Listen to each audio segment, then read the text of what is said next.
No, when did you last watch pornography? There are perhaps some adults in Britain who've never seen any, but its ubiquity, or the ubiquity of access to the internet, means it is in some form or other available day or night in the privacy of anyone's home. Here, sometimes for free, more often for free than paying for it. You can watch people you've never met doing the most intimate of things for the delectation of their viewers. What their viewers are doing is best not thought about. But what effect is all this exposure having upon us and upon our children? We'll discuss that shortly with our assembled panel. First, though, here's Paul Mason.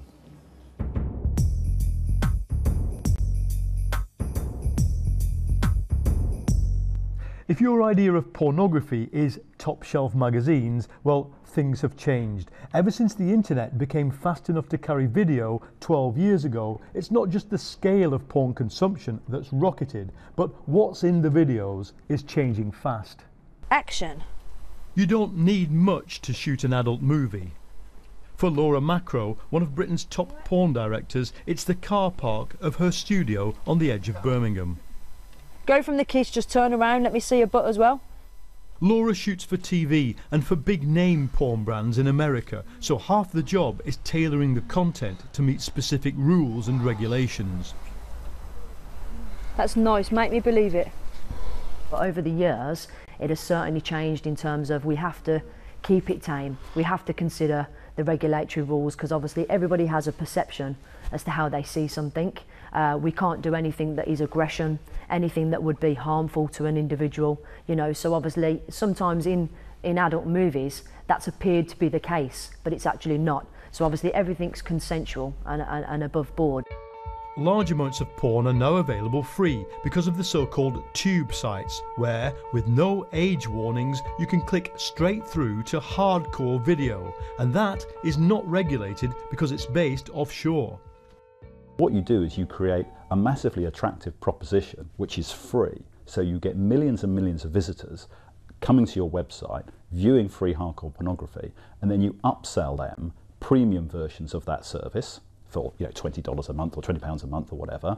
It's only in the past 5 or 6 years you've had this explosion in free porn, and what's happened is what happens with all e-commerce. The producers can see really quickly what the consumers want and produce more of it.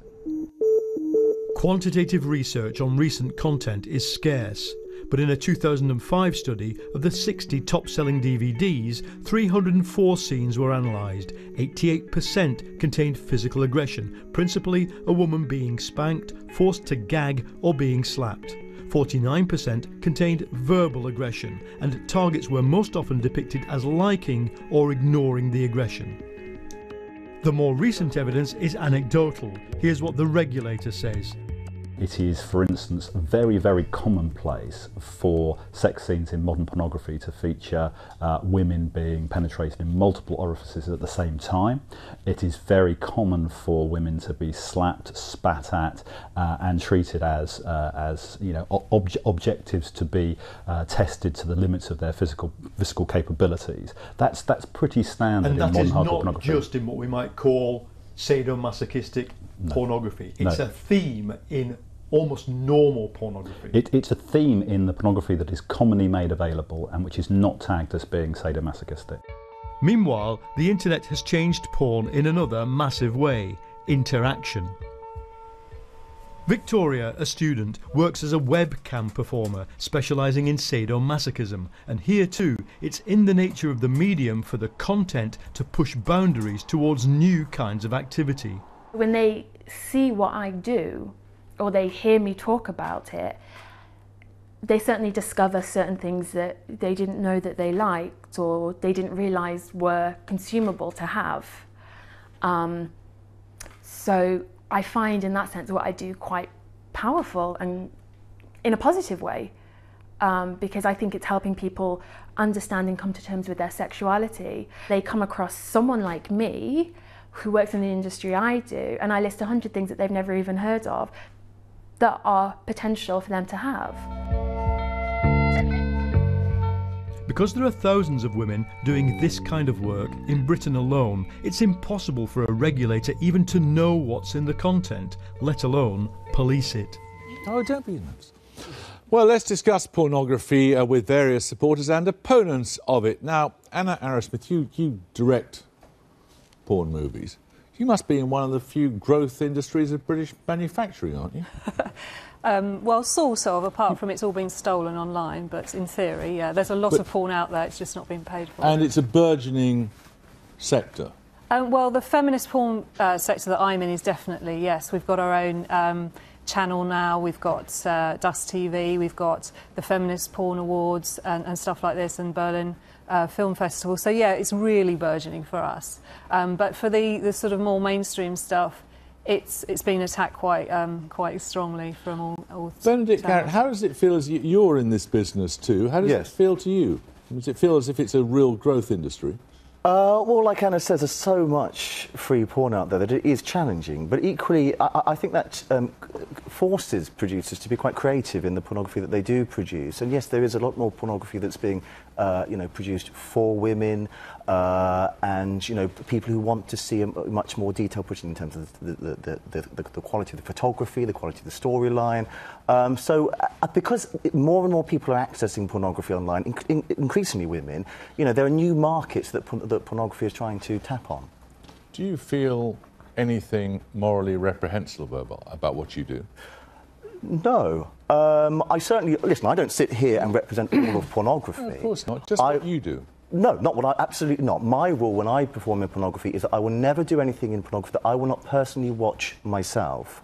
And I call what I enjoy in terms of pornography vanilla pornography. I like seeing... call me shallow, I like seeing attractive people having sex in various different scenarios, but that's generally what I like to see. Now, is the pattern of pornography changing as seemed to be suggested, Clarissa?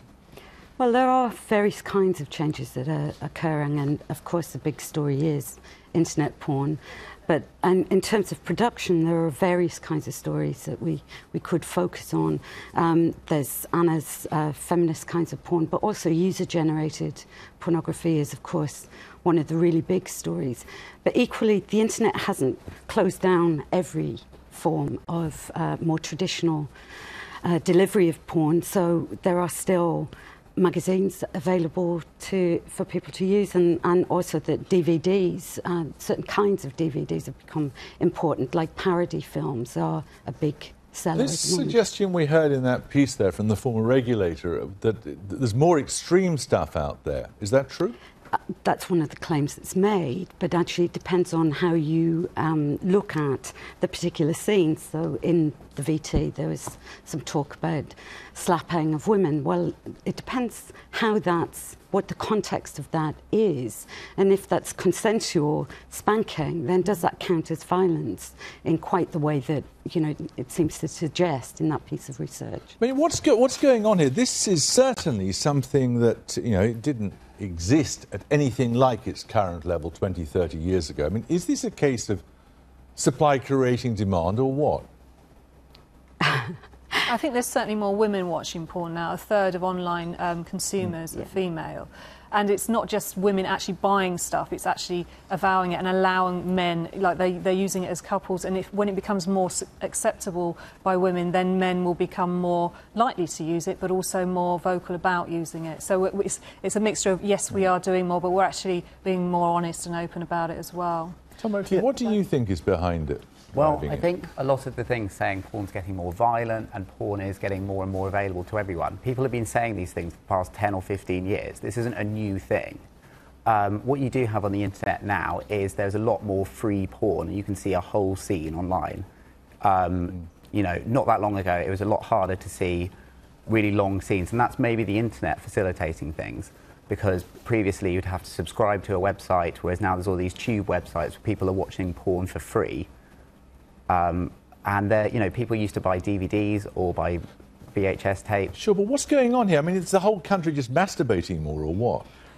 Well, maybe. But I also maybe think they're more honest. what the internet allows people to do is, people in the past, as you say, would have gone to shops to buy DVDs, and that would have put off a lot of people, particularly women, the idea of going into Soho to find a seedy little shop where you know, the idea of dirty old men going in there finding their videos. But now it allows people to actually, you know, to explore their sexuality like never before, and it's been so suppressed for in the intimacy of their own home. Yeah. And Yes, I think, exactly. and I think exactly, you know, what I'm seeing for, you know, as part of my work in a Violence Against Women organisation is very much some of the fallout from this, because as you were saying there, Benedict, that that some sort of material that would have been quite, you know, hard to seek out and would have had, you know, quite significant and serious consequences. You know, I'm thinking particularly in terms of the violent pornography and the extreme pornography, rape pornography, etc., is now available within 2 clicks. And so obviously that prevalence, that ubiquity of that kind of material has certain effects. It has certain social impacts. And the fact that, you know, I would have to disagree with what Clarissa was saying there in terms of like the sort of different contexts around acts like spanking. You know, the way that mainstream pornogaphy frames violence against women. Okay, we're going to come on to that in a moment or two, but we're just talking currently about, you know, why it's proliferating in the way that it is. How does it seem to you, Vivian?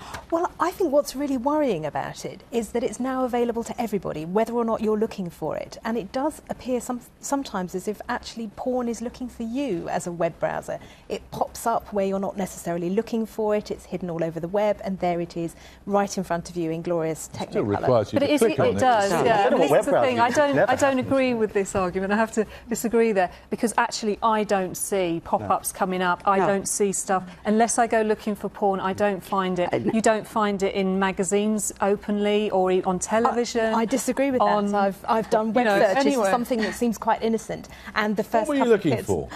Do you really want to know? I was looking for Georgian embroidered samplers. And looking for Georgian embroidered samplers, you were invited to watch pornography. I was, which I wasn't really expecting. The thing is that people always forget is that search engines rely on what you've researched before. So when, for instance, Gail Dines argues that you put the word porn in and you get a massive amount of rape porn, that's because she writes a lot and discusses about rape and stuff like that. Most people will just get very mainstream, and I don't know how you're getting that. We just won't ask you. And talk about mainstream porn. One of the undeniable facts about this is that young people will often look for porn because they're not getting good education about it. So they look to find out what sex is. And of course, when you get that, what you find is a particular version of sex. And I think that's something which is a really important part of why people are searching for pornography, and if they're searching because they want to watch it, that's one issue. Young but if people have always searched for information about sex, haven't they? Absolutely, they have, and this isn't a new phenomenon, which is exactly what Tom was saying, but it is easier to access, and what we see at Brook is more people coming in with particular concerns or particular anxieties and questions because they haven't been... We'll look at that and some of the effects of that in a moment or two. Now, there are all sorts of aspects to this, and one of the things that we're going to be looking at now is some of the consequences of exposure to porn. Consequences for relationships, for children, and for society as a whole. Paul Mason again.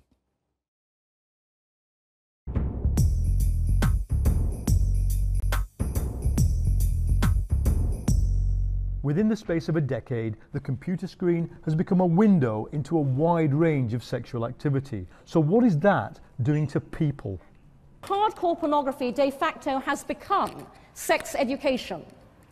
Now, Cindy Gallop, a woman who dates mainly younger men, set up the website Make Love Not Porn because she'd noticed a change in men's behaviour she attributes to pornography.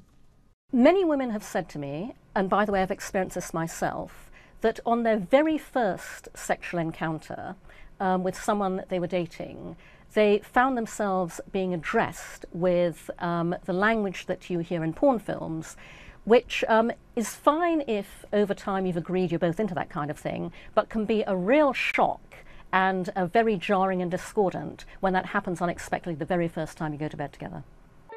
Though it's illegal to provide porn to minors, they do see it, and some who study it are concerned about its effects on adolescent males.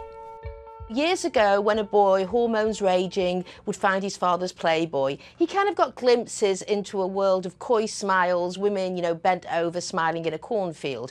Today, when he sort of gets into the internet via either a smartphone, computer or whatever, he is catapulted into a world of sexual cruelty. Now, that world is available to him 24 hours a day. There's very, very little what we would call softcore porn on the internet. That has been wiped away by the industry. So does violent porn cause violent behaviour? It's hard to find evidence for that in the research. What is clearer is the link between images that become more extreme and addiction.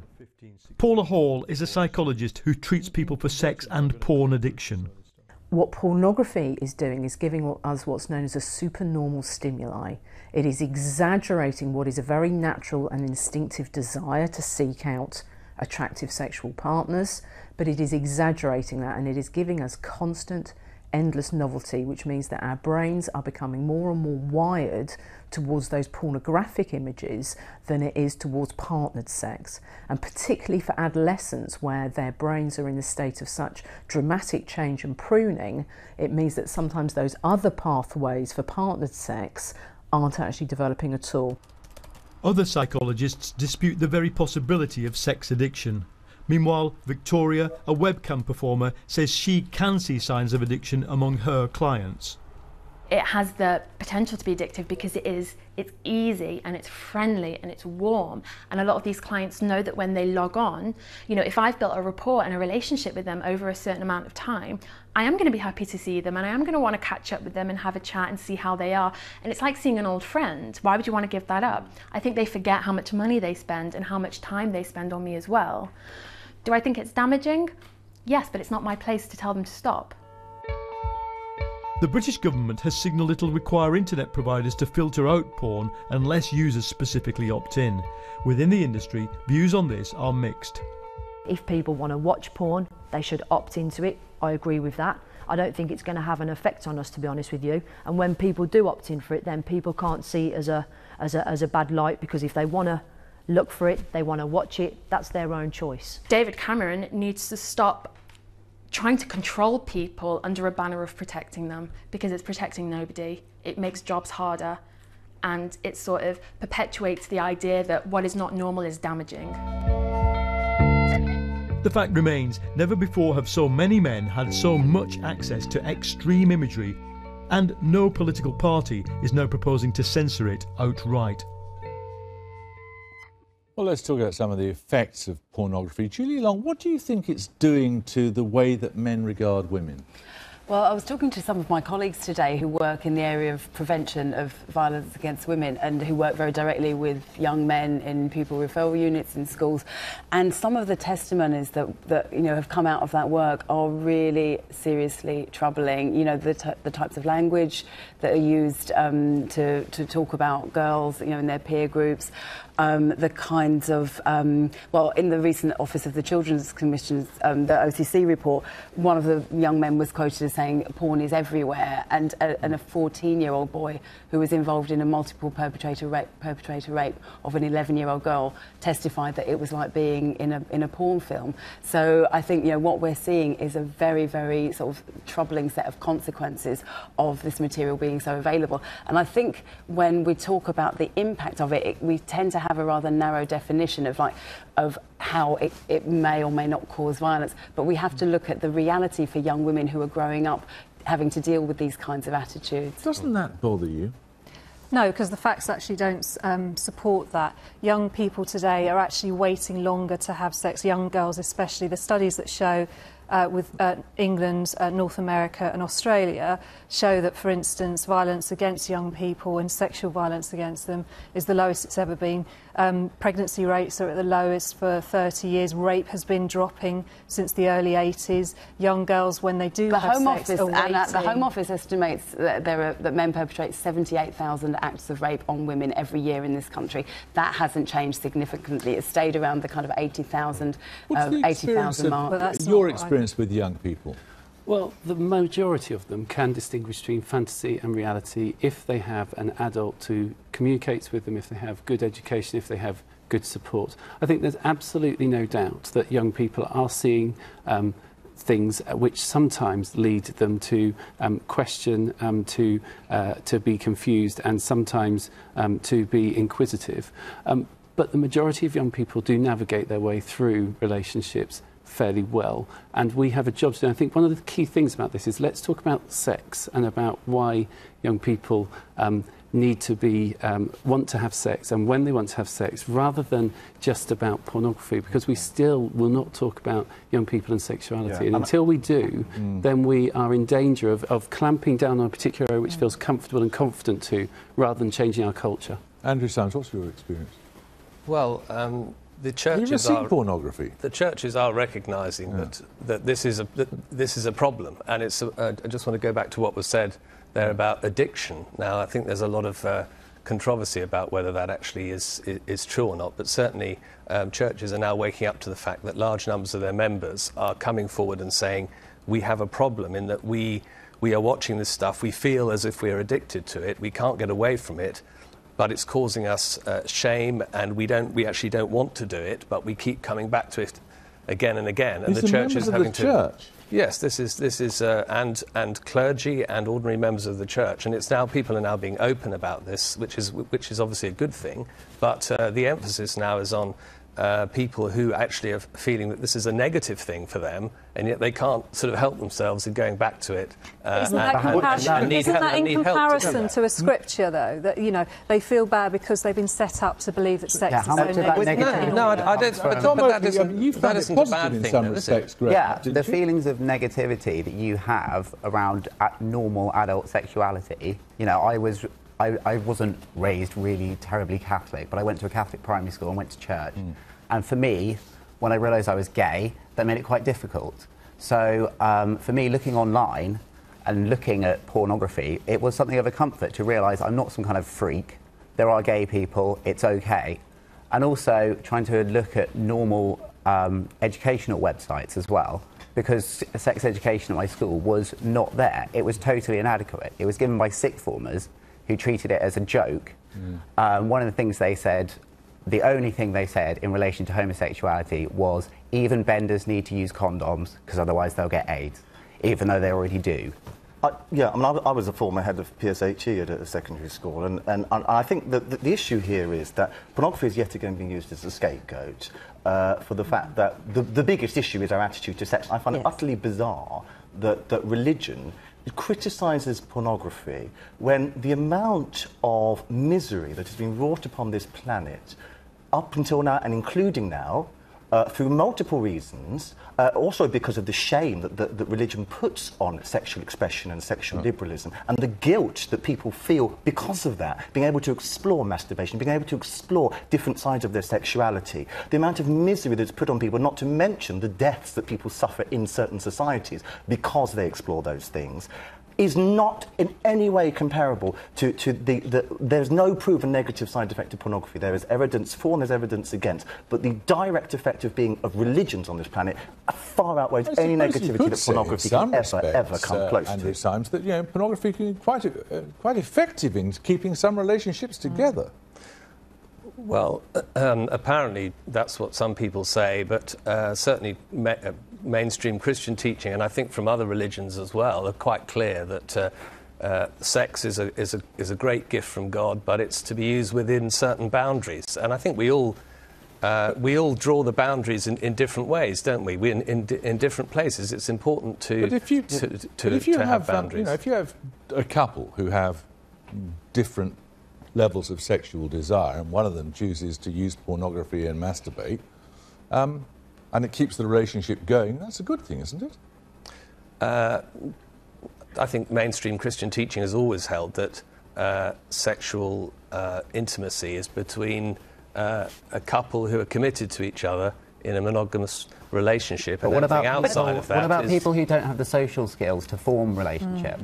But more than this, actually, we're focusing absolutely on the negatives here and the possibilities of keeping not terribly great relationships on track. But actually, we've got a changing relationship with our bodies, with media, with sexuality now. And there are plenty of people out there who are using pornography as an adjunct to their relationship, and it's a very important one. And it may not be produced pornography, but actually their own materials that they are generating. Do you ever use pornography? This is an absolute... Excuse me a second. Let me just finish this question to you, and we'll come back to you. I'm sorry.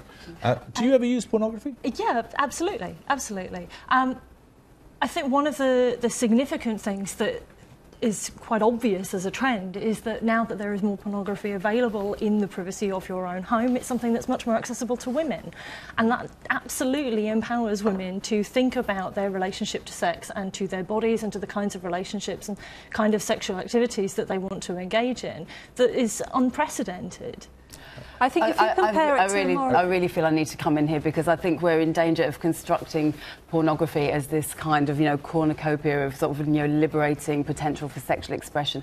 This is certainly not what we're hearing on the front line of supporting women who've experienced male violence, where often pornography has either been part of that violence, where women have been coerced into acting out, whether this is like young women that are testifying to this in the schools work that we're doing, where they actually say things like, oh, I feel under pressure, sexually to behave, there's certain things that are expected of me to behave like a porn star, or with adult women who've experienced being coerced into kind of playing. We can't hear anyone if everyone talks at the same time. But this link between... There are a lot of things being conflated in the way that you're talking about this. To say that young women are being coerced into acting in particular ways as a result of pornography, first of all, reduces all of culture just to pornography. There's an awful lot of... Pornography is now so prevalent in our culture that it helps to create particular norms, and that's what they react to. Film or television. Well, fundamental to this, of course, is the whole issue around consent, isn't it? I think all of us would share the concerns around sexual violence, but I think, for me, the conversation has to focus on consent and choice, and by focusing on the pornography, we focus on something which is just tangible to deal with. When we talk with young people, some young people do experience pressure because of pornography, some because of a whole range of other reasons, and fundamental to it, if we don't address the whole issue around consent through parents talking to children, through society having a different attitude, through better education, then we will fail. And one of the key things which Tom said, which I think is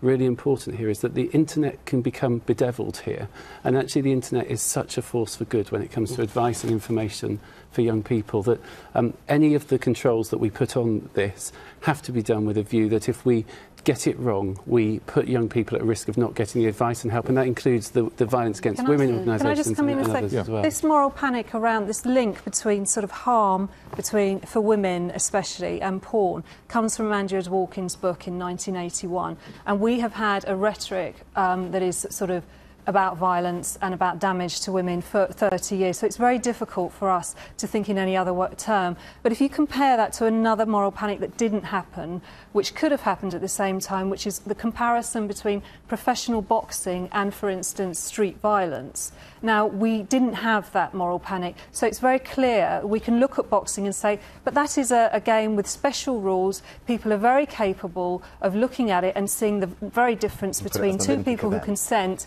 fighting in a ring, and going out and just fighting people without their consent. We would be able to do that with pornography were it not for Andrea Dworkin. To frame Andrea Dworkin as a moral panic is absolutely ridiculous. Right. Well, it's not based on empirical evidence. What sort of pornography is it you like?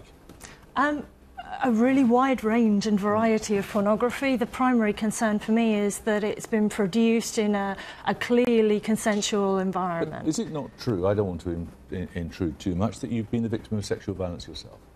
Absolutely. I don't really understand what that has to do with my engaging with consensually produced pornography, because the key distinction there is a question of consent. Yeah, absolutely. But if you have been a victim of sexual violence and the representation, albeit with consenting actors, is of sexual violence, how does that all add up?